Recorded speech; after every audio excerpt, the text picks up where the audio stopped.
पहले जिसके पास तेल था वो दुनिया चलाता था। आज जिसके पास लिथियम और कोबाल्ट है वो मुस्तकबिल लिख सकता है। सिर्फ 3 ममालिक दुनिया के 80% से ज्यादा लिथियम प्रोडक्शन कंट्रोल करते हैं। सोचें अगर उनमें से एक मुल्क भी बहरान का शिकार हो जाए तो पूरी इलेक्ट्रिक गाड़ियों की सनत हिल सकती है। क्या ताकत मशरिक़ वुस्ता के सहराओं से निकलकर जनूबी अमरीका और अफ्रीका की कानों में मुंतकिल हो रही है?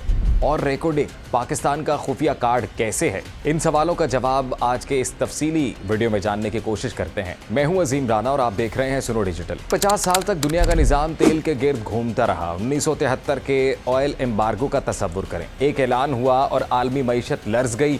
रूस की मईशत आज भी तेल और गैस पर खड़ी है। खलीजी ममालिक की दौलत इन्हीं कुओं से निकली, लेकिन अब दुनिया तेल से निकलने की कोशिश कर रही है। और तारीख हमें बताती है कि जब ताकत का मरकज बदलता है तो आलमी सियासत हिल जाती है। ग्रीन एनर्जी मासूम नजर आती है, साफ, खामोश, माहौल दोस्त, लेकिन इसके अंदर जो धातें हैं वो नई ताकत हैं। आलमी लिथियम मार्केट 2025 में तकरीबन 43 अरब डॉलर तक जा पहुंची है और अंदाजा है कि 2034 तक ये 158 अरब डॉलर से तजावुज कर सकती है। ये सिर्फ मार्केट नहीं, ये नई आलमी करेंसी है। 2030 तक इलेक्ट्रिक व्हीकल बैटरी की डिमांड आज के मुकाबले में 3 से 4 गुना बढ़ सकती है। ये रफ्तार सनती इनकलाब जैसी है। लिथियम के ट्रायंगल की बात करें तो वो चिली, अर्जेंटीना और बोलीविया हैं, यानी दुनिया के तकरीबन 50 से 60% मालूम लिथियम ज़खायर।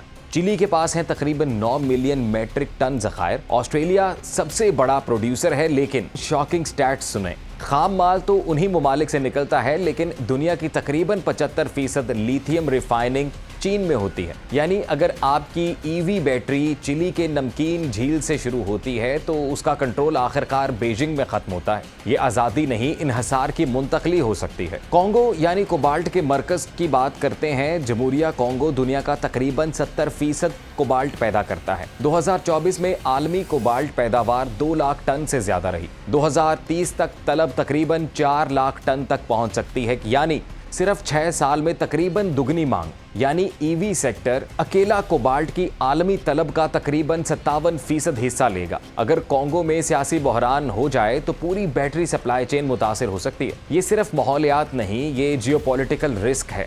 यहाँ असल झटका है। चीन दुनिया के क्रिटिकल मिनरल्स की रिफाइनिंग का तकरीबन 70 से 75% हिस्सा कंट्रोल करता है। आलमी बैटरी सेल मैन्युफैक्चरिंग सलाहियत का तकरीबन 75% चीन में है। यानी अगर कल दुनिया मुकम्मल ग्रीन एनर्जी पे मुंतकिल हो जाए तो बैटरी की सप्लाई चेन की चाबी एक मुल्क के हाथ में होगी। यानी तेल का दौर ओपेक था, बैटरी का दौर बीजिंग हो सकता है। आज सिफारतकारी के पीछे असल सवाल यह है कि आपके पास कितनी बैटरी सप्लाई है। आपने ऑफशोरिंग का नाम सुना होगा, लेकिन अमेरिका फ्रेंड शोरिंग की बात करता है। यूरोप क्रिटिकल खाम माल का एक्ट ला रहा है, लेकिन दुनिया में क्रिटिकल मादनियात की पैदावार का तकरीबन 85% सिर्फ चंद ममालिक में मरकूज है। यही वो इर्तकाज है जो कभी तेल में था। यानी जोग्राफिया बदला है, खतरा नहीं बदला। अब सवाल यह है कि इस सारी सूरत हाल में पाकिस्तान कहाँ खड़ा है? क्या पाकिस्तान में लिथियम या कोबाल्ट मौजूद है?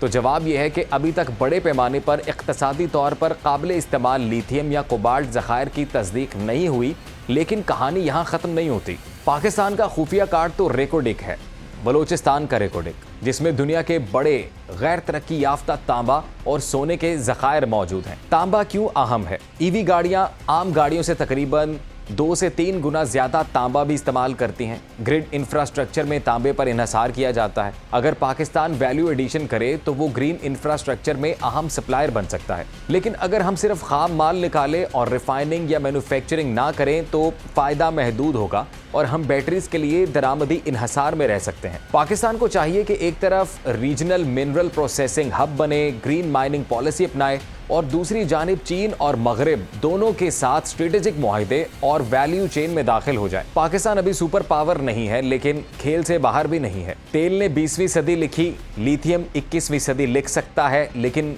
क्या ये माहौल की कहानी है या नई मादनी दौड़ की? और पाकिस्तान की बात करें तो क्या हम सिर्फ तमाशाई रहेंगे या मुस्तकबिल की बिसात पर अपनी चाल भी चलेंगे? पाकिस्तान को फौरी ग्रीन मिनरल्स पॉलिसी बनानी चाहिए या रेकोडिक की कुंजी से खुशहाल मुस्तकबिल का ताला खोलना चाहिए? अपनी राय कमेंट में लिखें और अगर आप चाहते हैं कि हम इस मौजू को मजीद खोलें तो चैनल को सब्सक्राइब करें, क्योंकि आने वाली जंग तेल पर नहीं, सप्लाई चेन पर होगी। मुझे इजाज़त दीजिए।